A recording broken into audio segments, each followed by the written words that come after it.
विद्याभारत्या Google कक्षा कक्षे भवतां सर्वेषां छात्रछात्राणां स्वागतं नमस्ते। अद्य वयं वाच्यविषयस्य विषये अध्ययनं करिष्यामः। वयं कर्तृवाच्यस्य विषये अध्ययनं कुर्मः। अद्य कर्मवाच्यस्य विषये अध्ययनं करिष्यामः। सर्वे छात्र छात्रा सम्यक रूपेण पश्यन्तु लिखन्तु च। कर्मवाच्यम, कर्मवाच्यम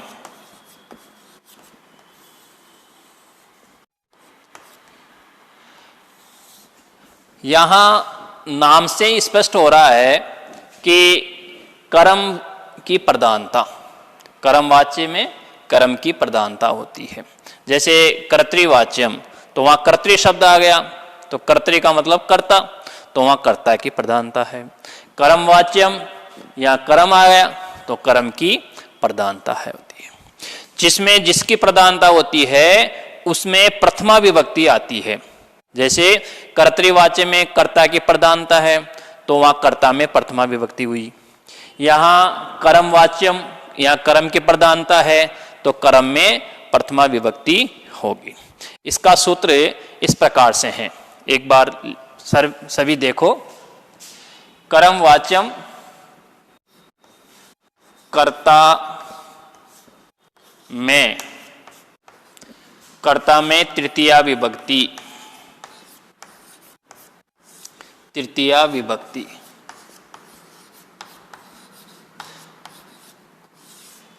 कर्ता में तृतीया विभक्ति प्लस कर्म, इसमें कर्म की प्रधानता होती है इसलिए ये कर्म में प्रथमा विभक्ति आएगी। कर्म में प्रथमा विभक्ति,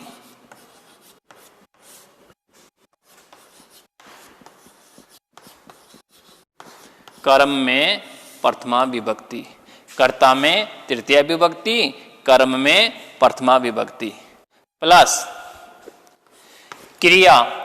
अब क्रिया जो होगी वो कर्म के अनुसार आएगी। क्रिया कर्म के अनुसार, कर्म के अनुसार मूल धातु में, मूल धातु में ये जोड़कर, जो मूल धातु होती है उसमें ये जुड़ जाता है और ये जुड़ने के बाद में आत्मनेपदी धातु के रूप चलते हैं। इसमें आत्मनेपदी धातु में ये जोड़कर लिखो, इसमें ये जोड़कर आत्मनेपदी, आत्मनेपदी धातु के अनुसार, धातु के अनुसार। अब इसको एक बार अच्छी तरह समझ लो। जो कर्मवाच्य का जो वाक्य होगा उसमें कर्ता में तृतीया विभक्ति आएगी, कर्म में प्रथमा विभक्ति आएगी और जो क्रिया होगी वो कर्म के अनुसार होगी। जो मूल धातु होती है उसमें ये जुड़ जाता है और उसके उसके रूप जो है वो आत्मनेपदी धातु के अनुसार चलते हैं।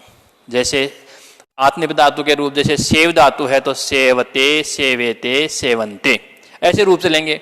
इसी प्रकार इसमें भी जो है कर्मवाच्य में भी इसी के अनुसार रूप से लेंगे। जैसे उदाहरण देखते हैं अपन। पहला उदाहरण है मेरे द्वारा, मेरे द्वारा पुस्तकें पढ़ी जाती है, पढ़ी जाती है। मेरे द्वारा पुस्तक पढ़ी जाती है, ये एक वाक्य हो गया। अब इसमें देखेंगे अपन कि इसमें कर्ता कौन है, यानी पुस्तक पढ़ने वाला कौन है। तो पुस्तक पढ़ने वाला है मेरे द्वारा, यानी मैं। मैं हूं, तो मेरे द्वारा, अब मैं हूं इसमें तो अस्मत् शब्द की ये तृतीय विभक्ति आएगी एक वचन में। तो अस्मत् शब्द की तृतीय विभक्ति एक वचन में क्या होती है? मया। तो यहां हो गया मया,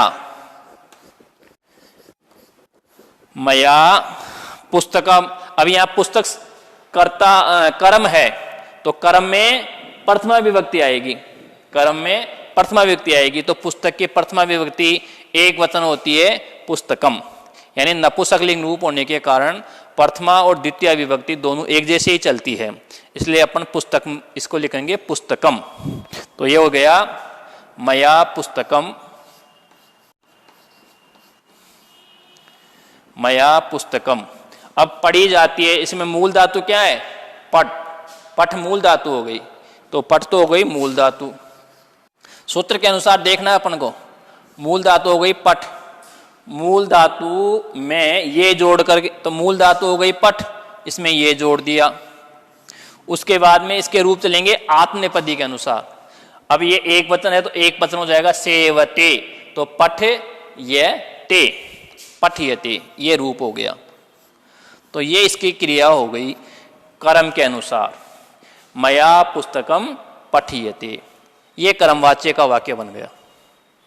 अब मान लो ये तो मैंने कहा कि ये एक वचन है इसलिए एक वचन आ गया। अगर ये द्विवचन और बहुवचन होता कर्म, तो फिर क्रिया द्विवचन और बहुवचन के अनुसार ही आएगी, भले ये एक वचन होगा, इससे कोई अंतर नहीं आता, ये चाहे एक वचन हो चाहे बहुवचन रहे। अब ये जो कर्मवाच्य में क्रिया आएगी वो कर्म के अनुसार आएगी, तो इससे प्रभावित होगी क्रिया, इससे प्रभावित नहीं होगी। जैसे दूसरा उदाहरण है, मेरे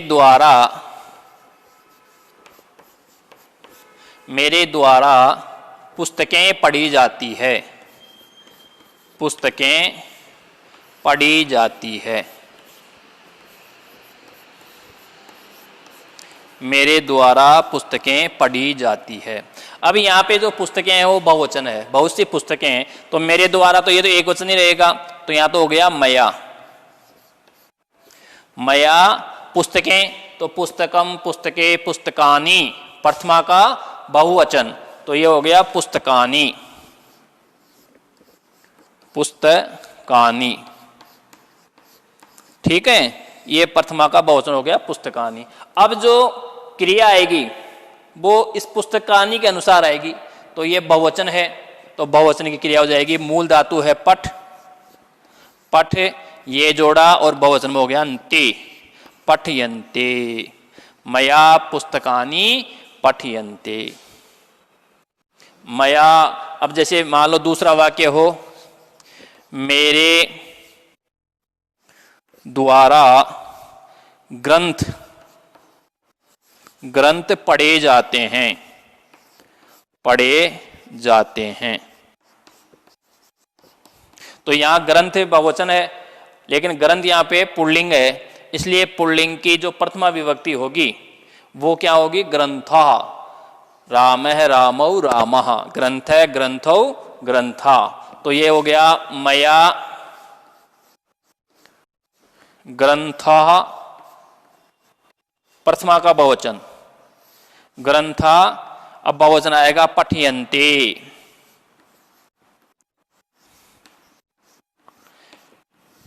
इस प्रकार के जो वाक्य आते हैं वो कर्मवाच्य के होते हैं। अब परीक्षा में ये पूछते हैं कि कर्मवाच्य का वाक्य दे देंगे और फिर आपसे कहेंगे कि कर्तृवाच्य में परिवर्तित कीजिए। अब कर्तृवाच्य में परिवर्तन करने के लिए आपको जो कर्तृवाच्य का जो सूत्र था उस पर आपको फिर जाना होगा और उसके अनुसार इसको बदलना होगा। तो ये अपना कर्मवाच्य हो गया। अब एक वाच्य और रहा है भाववाच्य। तो भाववाच्य के बारे में कल आपको बताएंगे। आज अपन कर्मवाच्य के विषय में अध्ययन ठीक प्रकार से और इसको समझना इति।